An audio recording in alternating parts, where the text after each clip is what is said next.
Education is key to everything. It shapes every human being. This is fundamentally important for the future of any nation. People who, after the collapse of the Soviet Union, had a great influence on the educational system of the former republics have understood it rather well. For example, in the Ukraine, during the last 25 years, many school textbooks have been written by George Soros's NGOs and published by them in Canada. The result is quite serious and irreversible.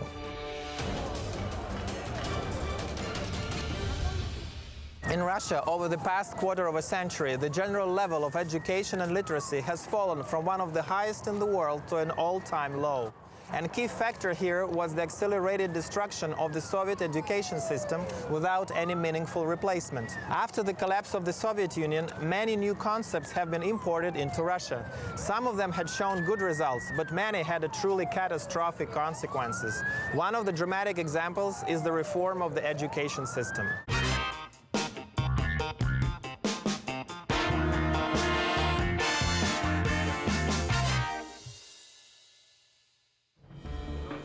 Large influence on the new educational curriculum had NGOs related to George Soros.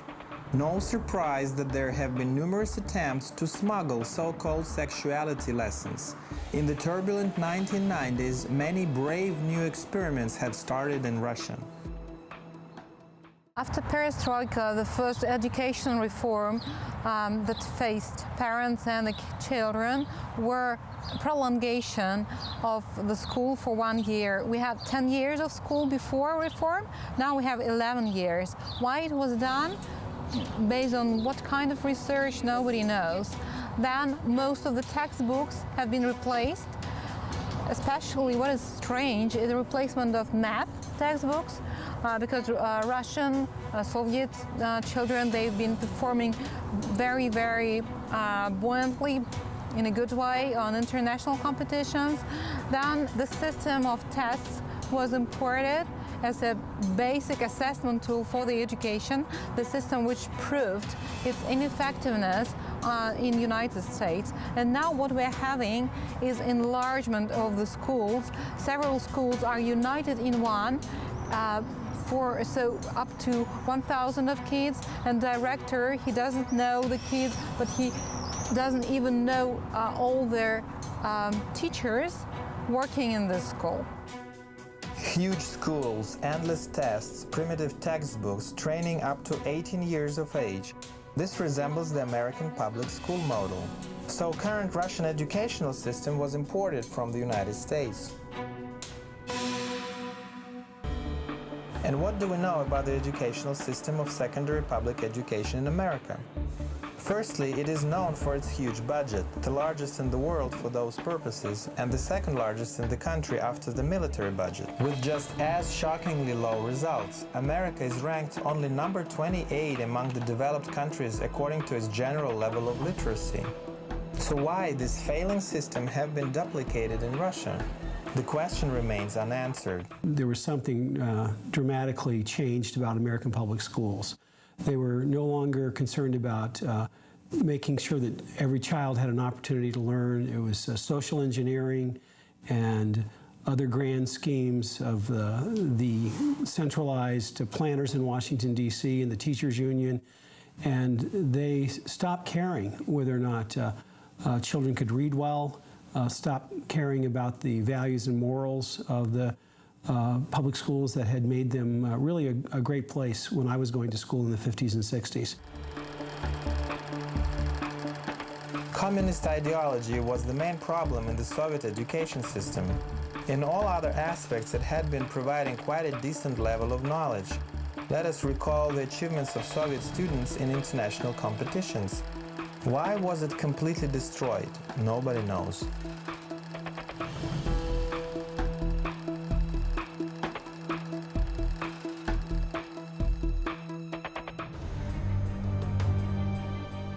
The fundamental role of education have been recognized very well by American elites. 100 years ago, the Rockefeller, Ford, and JP Morgan foundations have launched a long-range program for the transformation of mass schooling in America and around the world into a well-oiled machine for the production of standardized minds, programmed for the mass production and consumption. When one looks at the history of public education, of state education in the United States, it's quite clear, even from the very beginning, and this is going back 180 years to Massachusetts in the 1830s and 1840s, it was very clear that part of the plan, a central part of the plan, was to break the control of parents over their children, was to turn children into vehicles of central control and central manipulation. It was modest at the time, under Horace Mann and so on. There was still sort of a residual Christianity there, not a strong one, but a residual one. But over time, even that disappeared. Ready-made solutions and desired worldview was to be put into the heads of the masses through the television and pop culture. State-of-the-art social engineering, mind manipulation technologies, and large-scale state propaganda have been applied, as well as the experience of the Prussian system of mass indoctrination and discipline drills. Over 4,000 years of social stratification experience of the Indian caste system have also been used, where a good education was provided only to the highest caste of clergy, called Brahmins, and partly to the warrior caste of Kshatriya, while merchant caste of Vaishya and worker caste of Shudra were being prepared only to do the manual work and serve the higher classes. And the lowest class of the so-called untouchables was not supposed to receive any education at all. Woodrow Wilson said that what we need in America are two classes of people. We need one class of people who has a liberal arts education and another class of people who don't have as much education, who can just do the work. This system has been reproduced in the new conditions in the West. The elite is prepared in exclusive private schools of the Ivy League and prestigious universities, while the masses are deprived of the ability to think critically and independently through the system of compulsory public schooling. The public schools in the United States are nothing but factories of ideological propaganda for the left. I don't know if it's planned that they want to dumb people down, but they certainly want to make them ideologically radical. And this is happening now abundantly on the question of LGBT and transgender. They are cramming these poor children's heads with pure poison. And at the same time not educating them. So it is our public school system is an utter disaster from my point of view. With trillions of dollars spent on the system of state education, the output is exactly the one expected by those who had built this entire process. That American education policy is very much dominated by certain foundations, and particularly the Gates Foundation. Funds almost all the research that's done on education at the lower levels, and that has created problems. The end result is easily manageable passive mass of standard consumers never asking deep and uncomfortable questions and being unable to achieve major breakthroughs in the fields of science and culture. So importing top international talent is of paramount importance.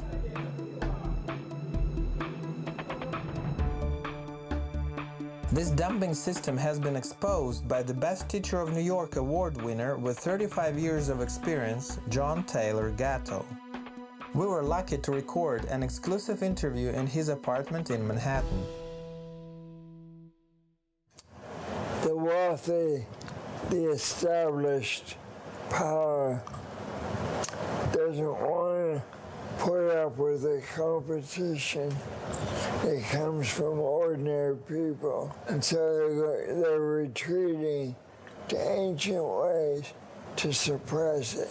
And they work, I'm sorry to say. You can take kids before they're 12 and ruin their minds. And Russia wasn't trapped in that consumerism during your bad years. At least you had to find other ways to realize, is Tsar still here? He has to put the back. Low level of individualization is a common problem of all school systems and the main reason for the low quality of education. We have 19 grandchildren that are being homeschooled, and we couldn't be happier with the way that it's worked. And it goes in direct contrast to what's being happening in the United States in the public school system. Throughout this period of time of the last 30 plus years, public schools have become more and more strident and less effective in trying to effectively teach children how to learn, and even the basics. Reading and math skills are not doing well in the United States as a whole. Consolidation of schools and the introduction of standardized tests makes personalization even less attainable. All-pervasive testing system grips even the best private schools in the extremely narrow framework and makes it impossible to use different approaches to education. So a true education is replaced by endless test drills. Tests are the very specific thing that has to be used only on specific occasions. For example, there are tests on the knowledge of the driving rules, and it's understandable, it's a good thing to use, but no one would allow a driver to go to drive on the street only based on the results of the tests. With the assessment of subjects, it's the same thing, only in the dialogue, written or oral, we can evaluate how does a person think, how does he understand the subject. Tests are just revealing gaps in the knowledge of the set of information. When children are receiving, instead of education, those lessons of standardization, it's obvious that no critical or creative thinking can be developed. If we apply a system originally developed for the purpose of dumbing down the people, then we should not be surprised to receive the expected result. Only the best private schools, such as the St. Basil the Great Gymnasium near Moscow, managed to shift the focus into the right direction. I believe that if a person is a patriot and if a person believes in God, then we will be able to get a lot more from these children for Russia, for our future, than if we only rely on the standard testing system and their exams. Bringing up according to a value system is much more important than formal education, and it is the focus of our school.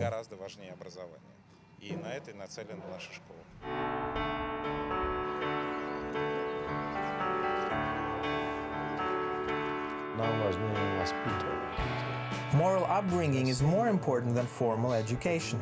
Therefore, the academic block in our school is just 1 out of 4 blocks. On top of it, we have 3 other areas of focus: spiritual and moral development, labor, and sports and athletics. In many countries of the former Soviet Union, through obligatory testing system, not only a very rigid state program is imposed, but also so-called comprehensive sexuality education is introduced.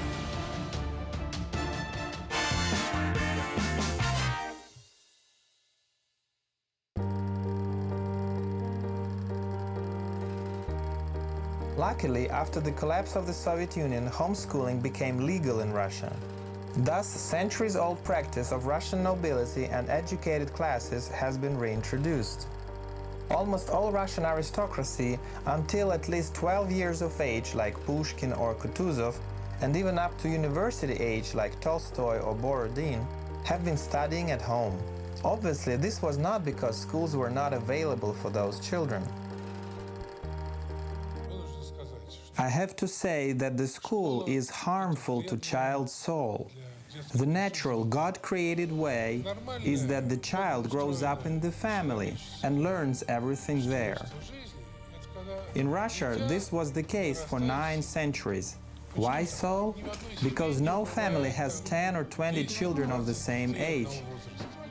And when children of the same age are grouped together, there appear disgusting relationships of the wolf pack, where strong suppress the weak and impudent harass the humble. At school, this is inevitable and requires a great deal of art from the teachers. Family education is not something new. In fact, it is well forgotten old tradition. This is a form of education in which parents manage the entire educational process, deciding what, how, and when will their child study. In comparison to the 19th century, today there is no need to resort to the help of tutors because training materials and expert advices are easily available remotely online. Home-based education is thousands of years old, and it's only really in about the last 6 or 7 generations that nations around the world have gone into institutionalized schooling. Throughout the history of the world, people have advanced and done all kinds of great inventions and learning. So the modern homeschool movement is really just, in some ways, a return to some of the best of that. Parents all over the world are coming to the conclusion that homeschooling is probably the only real answer to the challenge of continuous deterioration of mass education. The right of the parents to give to their children the type of education that corresponds to their own religious and worldviews is the fundamental human right and should be strongly supported and protected. We have 8 children. Sue and I, we homeschooled for most of the kids' lives. Now we have a great private Catholic school right down the street. Why did we do it? Well, the same reason a lot of Americans are moving out of the public schools. We're now at a point where I think it's dangerous to send your child to a public school. It's dangerous when it comes to their faith. It's dangerous when it comes to their morals. It's dangerous all around. In some countries, the education system is gradually transforming into a repressive dictatorship. For example, in Germany or Sweden, parents have no right to keep their children away from the so-called comprehensive sexuality education. There have been even cases of imprisonment of such parents, and this happens in the well-established Western democracies. That's happening everywhere. We're having teachers stand up and say, well, of course I teach kids about same-sex marriage and my same-sex marriage, and of course I teach them it's discrimination to believe otherwise. There's no thought given to the fact that parents are the primary educators of their children and the parents' rights, or little thought given. And therefore you're seeing a huge growth in homeschooling and in private schools, private Christian schools. So I think it's a new movement that is not so new. People have been homeschooling for a long time. It's actually, the home was the original place in which kids were educated. In the United States, this form of learning is actively developing since the 1970s, and today there are more than 2.5 million home students. In the year 2000, a special university has been created for the homeschoolers. It is called the Patrick Henry College, and more than 80% of its students have been educated at home. You can come to school here and have an incredible academic experience because the ratio of students to faculty is 10 to 1. Oh, really? And so the students here, there's no place to hide. And so the students get to know their professors. The professors are involved with their students, not only as scholars, but as practitioners and as mentors as well. So it's a very unique experience for our students to be able to know their professors that well and to be able to learn from them in that kind of environment. This is the Barbara Hodel Center, and it houses most of our student activity. There's a gymnasium, workout room, classroom facilities, boardrooms, a coffee shop, a general receiving area, which is this lobby here. We actually hold concerts in this atrium space because of the acoustics. Right. So we have a... Oh, here, right? And our bookstore. Hello, Miss Vicki. Well, welcome. What kind of books is this? What it is? That's the Communist Manifesto. And why you have it here? We study it as part of the development of Western culture, of understanding where it comes from, and looking at history through the eyes of faith. What is it, Solzhenitsyn? That's exactly right. Good. Yeah, and so that's one of the hallmarks of classical education, is that you're reading material from all different points of view. Research clearly shows that academic results of homeschoolers are much higher than that of average public schools. Those children are really forming the cultural and intellectual elite of the country. We opened our doors in 2000 with our first class, and now in the class of 2016, we're 16 years into operation. We have students that have graduated and are in all the most prestigious law schools and graduate schools around the country. We have 2 clerks in the Supreme Court. During the Bush years, we had more interns in the White House than any other college in America. We teach Latin and Greek.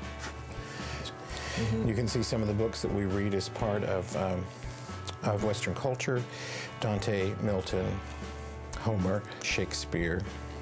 Here's a book that you might be interested in seeing that we carry. Oh, Vladimir Mayakovsky. And this one has the English and the Russian. So this is one of the books that we read on poetry, again, that show the different developments for the way Western thought has come to be. And so we look at these, and we look at these texts critically, and we look at what are the ideas behind this that the poet was grappling with.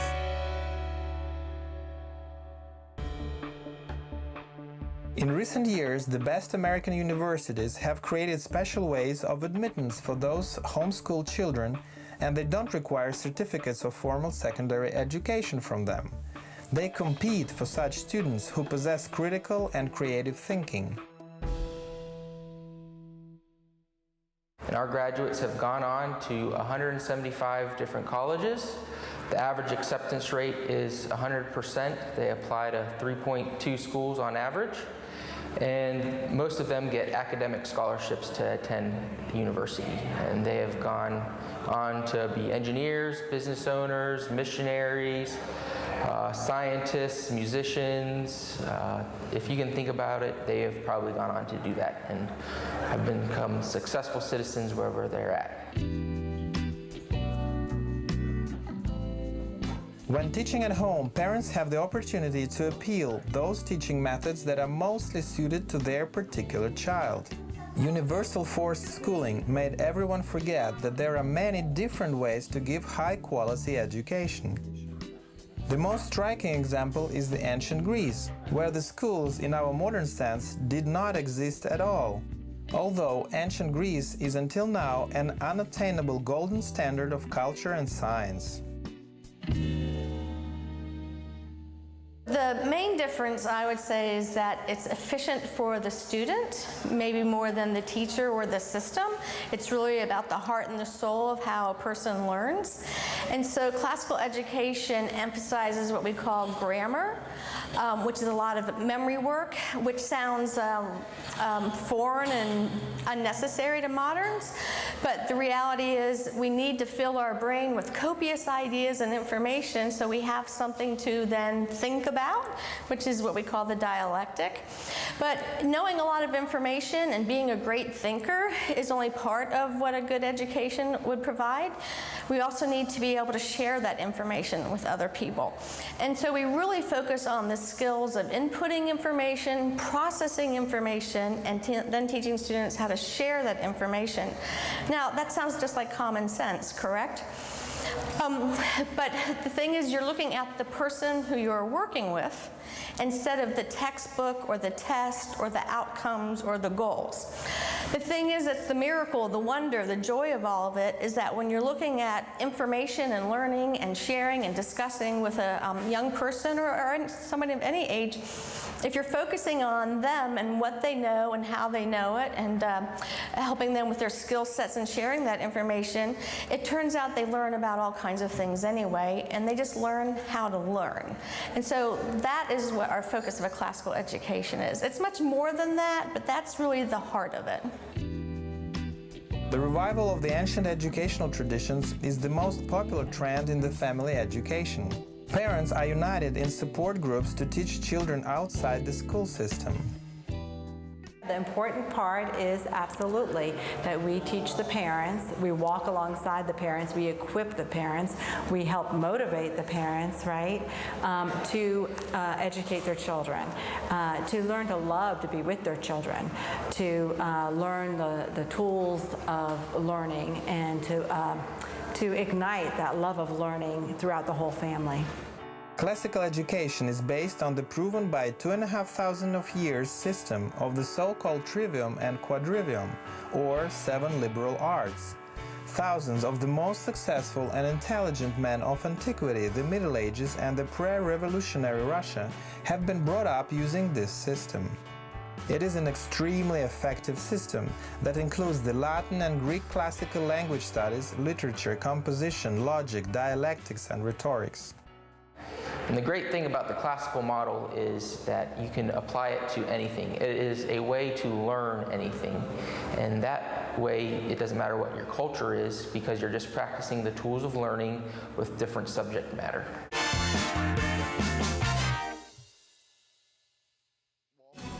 Many intelligent people in the West are starting to realize that in fact, home-educated children are actually the main hope for society. Not only because they show much higher academic results, but also because they're much more active socially. They're more successful in the development of their careers and in the construction of their family life. Our daughter, we've only been blessed with one, but she just finished 12 years of homeschooling, and she's a freshman at Stanford University. We are homeschooling advocates, and our little town has so many homeschoolers that they are almost the size, there must be 1,000 homeschooled kids in our county, and it's one of the smallest counties in Virginia. Homeschooling is a terrific opportunity for families to continue to be responsible for their children and to respond to the natural and the divine law in terms of they have both the responsibility and the right to teach their own children and to guide their education. A Soviet man is afraid of home education, and the Soviet people perceive school as a reality that cannot be bypassed as if it is needed. In fact, neither Pushkin nor Lermontov have spent any time at school. For the most complete disclosure of each individual's talents, there must be a diversity of forms of education. The more diverse it is, the better. This is beneficial both to the families and to the state as a whole. Here, excessive centralization and standardization only hurts. This is supported by international ratings of freedom of education in various countries of the world. Additionally, the right of the parents to give to their children an education that is in line with their moral and ethical views and religious traditions is a fundamental right stated in the Universal Declaration of Human Rights and other United Nations documents, as well as in the laws of most countries. Following the end of World War II, when the Allies defeated Germany, the United Nations created a institution and the Universal Declaration on Human Rights, which was a response, in part, to the atrocities perpetrated by the Nazis. In Germany, homeschooling was criminalized was in 1938 during the Nazi socialist times. Of course, in 1938, all the state schools were National Socialist schools. Article 26, Part 3 of that declaration states that parents have a prior right to decide how children should be educated, and that parents have a fundamental interest in deciding how their children should be educated, and that the state must respect and protect the right of parents to make these decisions and never use education as a weapon of social policy for totalitarian reasons, which is exactly what happened in Nazi Germany and is happening today in countries like Sweden, in Germany, and in other countries, even Western countries like the United States. In Russia, family education is enjoying legal freedom for almost 25 years, but still is in its nascent stage. Over 50,000 families are studying in such a way in Russia, but this number is constantly growing. This form of education oftentimes faces resistance of officials and directors of public schools, while the state should, on the contrary, be cherishing, appreciating, and supporting those families who are undertaking a very hard labor to educate their own children at home. Those families are the real hope of emergence of the new Russian Pushkin, Tolstoy, and Dostoevsky.